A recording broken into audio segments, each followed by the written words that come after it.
कहा जाता है कि जब विजन, डिटर्मिनेशन और इनोवेशन एक साथ आते हैं तब नई इंडस्ट्रीज नहीं, नए अपॉर्चुनिटीज क्रिएट होते हैं। ग्रीन एनर्जी सेक्टर में भी आज ऐसे ही नए लीडर्स उभर कर सामने आ रहे हैं जो सिर्फ बिजनेस नहीं बना रहे हैं बल्कि सस्टेनेबल फ्यूचर की फाउंडेशन भी तैयार कर रहे हैं। और ग्रीनियो टॉक सीरीज के एपिसोड 2 में हम मिलने जा रहे हैं एक ऐसी यंग एंटरप्रेन्योर से जिन्होंने एक एस्टैब्लिश बिजनेस लेगेसी को ग्रीन एनर्जी के विजन के साथ जोड़कर एक नई दिशा देने का प्रयास किया है। हम बात कर रहे हैं मिस माधवी बेंगुर की। बायोफ्यूल एक्सपो के दौरान हमारी उनसे एक खास बातचीत हुई, तो चलिए जानते हैं उनकी कहानी, उनके विजन, ग्रीन एनर्जी के फ्यूचर को लेकर उनका perspective. This is Greenio talk episode 2 and it's time to meet Miss Madhvi Bangur. My name is Madhvi Bangur. I have a company called Bangur Energy. We are doing two major things in our company. Firstly, we are large-scale feedstock aggregators and we run O&M contracts with our clients. Because aggregation काफी नहीं है. Aggregation is also locally available, but then there are issues in terms of quality assurance, consistency, etc. Exactly. Since we are a large-scale company, these are issues that we can overlook and have overlooked. The second part of our business is consultation services. We offer consultation to anyone who wants to enter into this industry. There are people who are right now figuring what to do. Should we do briquettes or pellets or CBG, ethanol? Area mapping नहीं पता है उनको, तो हम उनके लिए उनकी biomass की मैपिंग करते हैं, quality assessment करते हैं.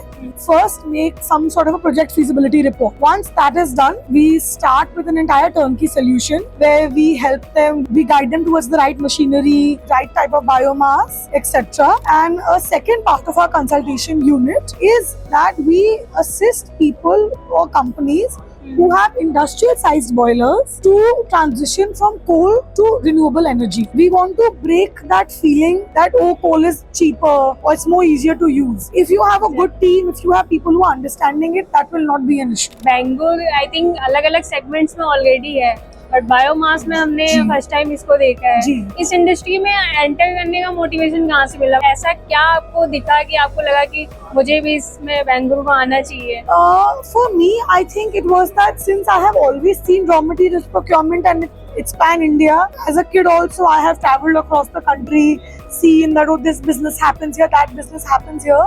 Agriculture is obviously the hero industry of the country, but there is a massive thing called agricultural waste. We got into agricultural waste at a time when this industry was not that famous. This idea was not that big. In the last 3 years, luckily, this industry has also gained a lot of traction. The government is also really promoting it. Clean energy is a good idea. So yes, we got into it because we understood that since we already had an understanding of how businesses work pan-India, we capitalized on our understanding and on our current manpower to double it up and also get into agro waste. मैं अगर आपके साथ कोई company जुड़ के काम करना चाहती है या कोई स्टार्टअप आना चाहता है आपके साथ, तो आप किस तरीके से हेल्प करते हैं उन्हें? तो जी हम फीडस्टॉक में डील करते हैं। फीडस्टॉक तो ब्रिकेट, पेलेट, सीबीजी, एथेनॉल सबको चाहिए होता है, बट उसके अलावा कोई भी कंपनी जिनके पास इंडस्ट्रियल बॉयलर है उनको भी फीडस्टॉक चाहिए। ये कोल का रिप्लेसमेंट बनता है। अब अगर कोई कंपनी हमारे साथ जुड़ना चाहती है, एक तो हम कंसल्टेशन ऑफर करते हैं उन्हें कि अगर आप नया बिजनेस है, आपको जानना है कि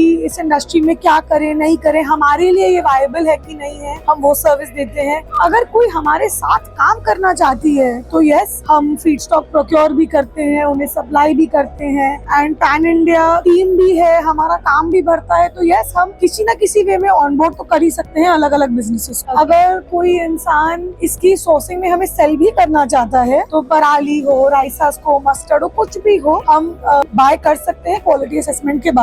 रॉ मटेरियल सेल्स के लिए फार्मर्स आपसे ज्यादा कनेक्ट होती है या फिर डायरेक्टली, मतलब आप थर्ड पार्टीज वगैरह होती हैं या डायरेक्ट आप फार्मर वगैरह से कनेक्ट होते हैं? दोनों चीजें होती हैं। डायरेक्ट फार्मर से भी हमारा कनेक्ट रहता है बिकॉज इंडिया जैसे कंट्री में, स्पेशली नॉर्थ में, इवन साउथ में लार्ज स्केल फार्मर्स ही इतने सारे हैं। थर्ड पार्टी से भी हम करते हैं, बट हमारा प्रेफरेंस डायरेक्ट है क्योंकि उसमें हमारा क्वालिटी पे कंट्रोल ज्यादा रहता है। थर्ड पार्टी में कभी कभार क्वालिटी इश्यूज होते हैं, बट ऐसा नहीं है। हम थर्ड पार्टी वेंडर से भी डील कर चुके हैं और करते हैं। Only if they can assure us कि क्वालिटी अच्छी हमें मिलेगी, मॉइस्चर नहीं रहेगा, मिट्टी नहीं रहेगी, जो एक डायरेक्ट फार्मर के साथ काम करना हमें इजी लगता है। बट ऑब्वियसली एक स्मॉल स्केल कंपनी के लिए वो डायरेक्ट फार्मर से काम करने के लिए उनको ह्यूमन रिसोर्स बहुत बड़ी चाहिए होगी, वो कुछ लोगों के लिए मुश्किल होता है, हमारे लिए इजी है तो हम कर पाते हैं। तो मैं आपसे ये भी जानना चाहूंगी कि आपकी जो कंपनी है, आप सिर्फ उस एरिया के ही किसान वगैरह हैं या फिर जो स्टार्टअप है उन्हीं को मतलब करते हो, या ऑल ओवर इंडिया में कहीं से भी रॉ मटेरियल आपको कोई सेल कर सकता है? और अदरवाइज अगर कोई मान लीजिए आपके एरिया से काफी दूसरे स्टेट का है तो उसके लिए आपने क्या सुविधाएं दी हुई है कि किस तरीके से वो आपसे कनेक्ट हो सकता है, वहाँ पे ला सकता है अपना? क्योंकि हम पैन इंडिया में प्रेजेंट हैं और हमें इंक्वायरीज भी पूरे कंट्री से आती हैं, हमारे लिए किसी भी एरिया में सोर्सिंग प्रॉब्लम नहीं है। हम प्रेफर करेंगे अगर आपके पास पराली है या राइस है, आमनट है, बगास है, कुछ भी है, आप अगर हमें रीच आउट करेंगे, आई एम श्योर हमारे पास उस रीजन में कोई ना कोई यूजेबिलिटी के लिए होगा, क्योंकि हमें ऑल ओवर द कंट्री से इंक्वायरीज आती हैं। So yes, we are happy to buy it to.